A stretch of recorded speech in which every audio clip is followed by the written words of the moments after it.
operaciones CRUD, específicamente para aplicaciones Windows. Muy buenas tardes a todos, bienvenidos, muchísimas gracias por asistir, espero que el webcast sea de su agrado.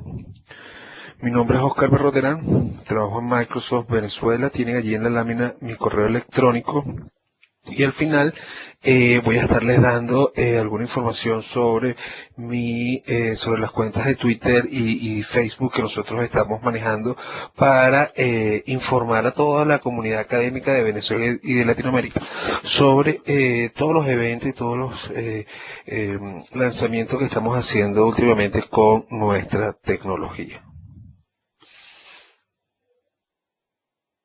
Antes de comenzar, quiero hablarles de los próximos eventos que vamos a tener. Tenemos, por ejemplo, un webcast el día de mañana a las 2:30 de la tarde, compatibilidad de aplicaciones Windows. Luego, el 24 de septiembre, a las 2:30 de la tarde, hora de Venezuela, todos los horarios que tienen allí son hora de Venezuela. Vamos a estar hablando de HTML5, el soporte HTML5 que trae ahora Internet, es la versión beta de Internet Explorer 9. Continuando con nuestra serie de manejo de datos, el 29 de septiembre a las 2:30 de la tarde, vamos a estar hablando de operaciones CRUD en aplicaciones web. Y básicamente la diferencia, además de que va a ser web con el webcast de hoy, es que vamos a estar trabajando 100% con procedimientos almacenados. Luego, el 14 de octubre, continuando con esta serie de webcasts de manejo de datos, vamos a estar hablando un poquito de manejo de datos utilizando Enterprise Library, y luego el 21 de octubre vamos a finalizar esta serie de datos hablándoles de el manejo de datos utilizando ASP.NET MVC. Entonces los espero por allá. De todas maneras, al final de la presentación va a estar disponible una versión para que ustedes puedan descargar de estas láminas, igualmente 24 horas después de finalizado este webcast, con el mismo link con que ingresaron al webcast, van a tener ustedes la posibilidad de descargar la grabación. Vamos, ok, asumo que ya se está grabando. Ok. Software gratuito para estudiantes. Hablarles rapidito de una cosita importante. Nosotros aquí en Microsoft entendemos la necesidad que tienen los estudiantes de contar con software de desarrollo a nivel profesional que ellos puedan descargar sin necesidad de estar cancelando ningún tipo de arancel. Bueno, para ello nosotros lanzamos hace ya bastante tiempo un programa que se llama DreamSpark, donde ustedes van a tener versiones completas de varios de nuestros productos. Estas versiones no tienen fecha de caducidad, a menos que sea una versión beta que esté allí montada. Con solamente ser estudiantes, ustedes tienen la posibilidad de obtener todo el software que tienen allí dentro de DreamSpark. Ahí en la lámina tienen ustedes la dirección web www.dreamspark.com, y ustedes pueden descargar allí Microsoft Expression Studio 4, Windows Phone, las herramientas de desarrollo Windows Phone. Tienen la posibilidad de descargar SQL Server 2008 para desarrolladores, Windows Server 2008, Robotic Studio, Visual Studio 2010 Professional, ok, todas versiones nuevas, versión 100% funcionales, ok. Ustedes entran, por allí hay una parte para descargar, les va a pedir que se identifiquen como estudiantes y les va a pedir un correo electrónico de la institución donde ustedes están actualmente cursando estudios. Si su institución no está allí, no aparece dentro de la lista, pueden tranquilamente enviarme un correo a mi dirección de correo con los siguientes datos. Tienen que enviarme el nombre, la institución donde están estudiando y una imagen de el carnet estudiantil vigente en formato PNG para proceder yo a tratar de apoyarlos en la obtención de ese software que tienen ustedes por allí. También ustedes ya saben, como ya deben de saber, nosotros recién la semana pasada lanzamos la versión beta de Internet Explorer 9.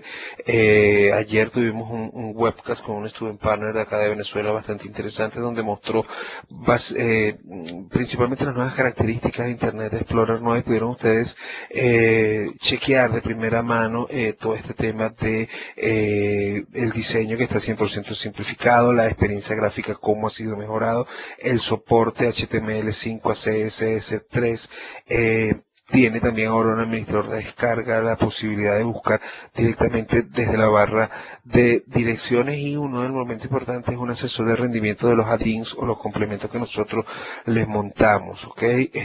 www.beautyoftheweb.com. Ustedes pueden descargar la versión beta. Lo importante acá es que es una versión beta, una versión que está a prueba, y todos los comentarios que ustedes tengan a bien hacer van a ser tomados en cuenta y van a ser seguramente incluidos, la mayoría de ellos, para el lanzamiento de Internet Explorer 9 en marzo del próximo año. Los invito a descargarlo.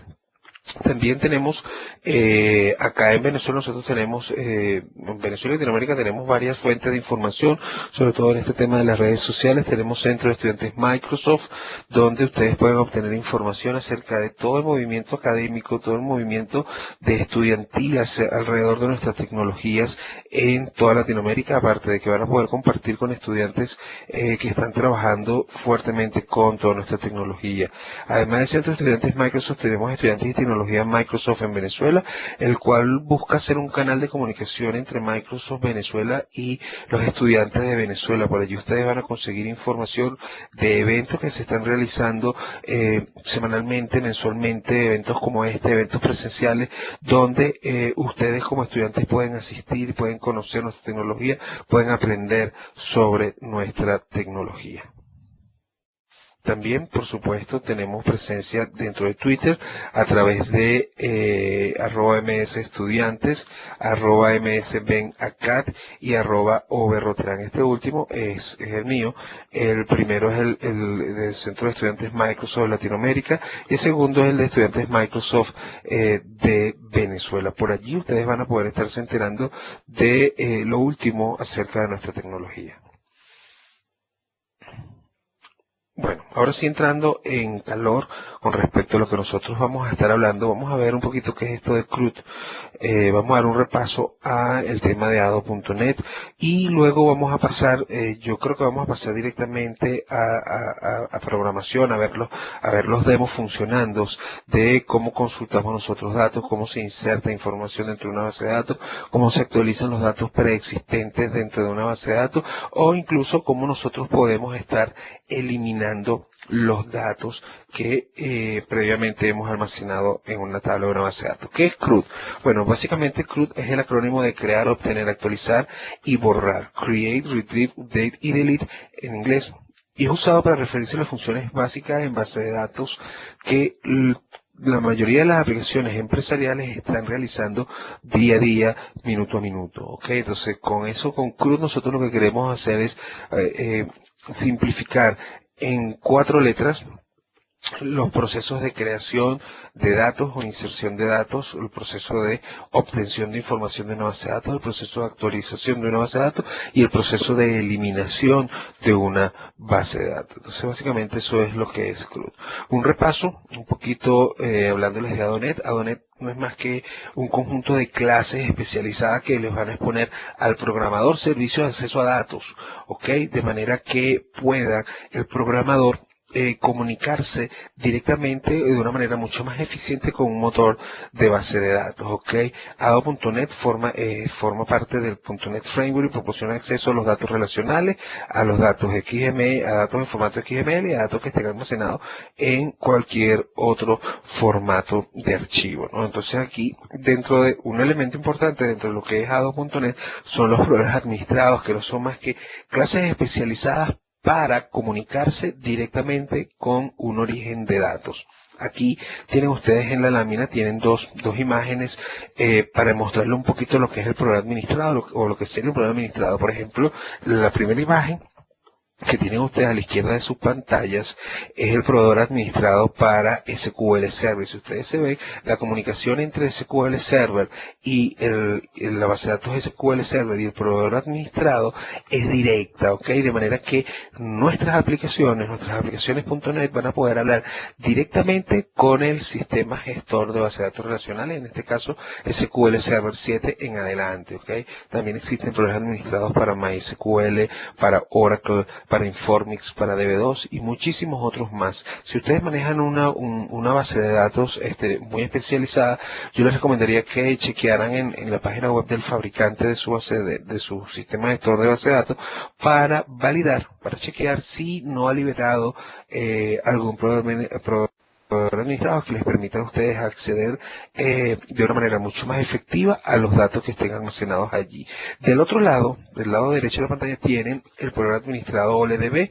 Okay, fíjense que este programa administrado OLDB, para comunicarse, por ejemplo, con una base de datos SQL Server 7, él utiliza una capa adicional, ¿okay?, de un componente de servicios que va a comunicarse directamente con el programa LDB de la base de datos con las cuales ustedes estén trabajando. Es por ello que de repente cuando ustedes trabajan con ADO tradicional, ustedes tienen que definir, además de que van a trabajar con LDB, tienen que definirles cuál es el motor que van a estar trabajando. Por ejemplo, para trabajar con base de datos Access utilizan el motor JET y así sucesivamente.